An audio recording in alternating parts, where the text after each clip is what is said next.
masih berdiri surau-surau di kampung. Masa kecil dulu, bersama teman sebaya, di surau milik suku masing-masing itu kami belajar mengaji. Bahkan kami yang laki-laki juga tidur di surau. Assalamualaikum warahmatullahi wabarakatuh. Kembali lagi ke ranah kini.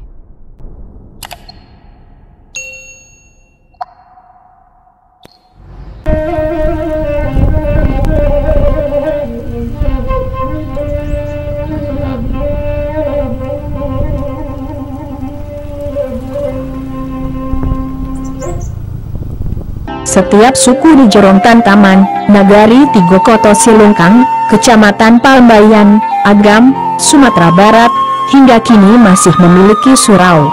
Surau-surau tersebut dibangun di tanah ulayat suku masing-masing. Ada beberapa suku di Jorong itu. Di antaranya, Koto, Sikumbang, Pili, Tanjuang, Jambak dan Caniago. Di antara suku, juga ada yang memiliki 2 surau.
Sebagaimana filosofi etnis Minangkabau, adat Basandi Syara Basandi Kitabullah, maka surau merupakan salah satu tempat belajar agama bagi masyarakatnya.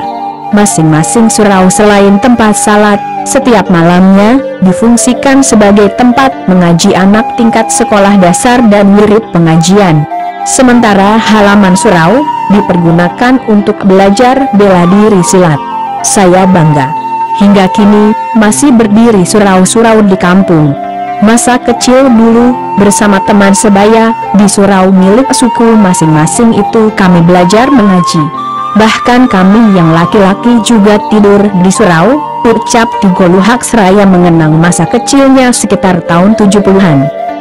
Tigoluhak berharap, hingga kelak masing-masing surau milik suku di Tantaman, masih ada dan difungsikan sebagaimana dulu dipergunakan.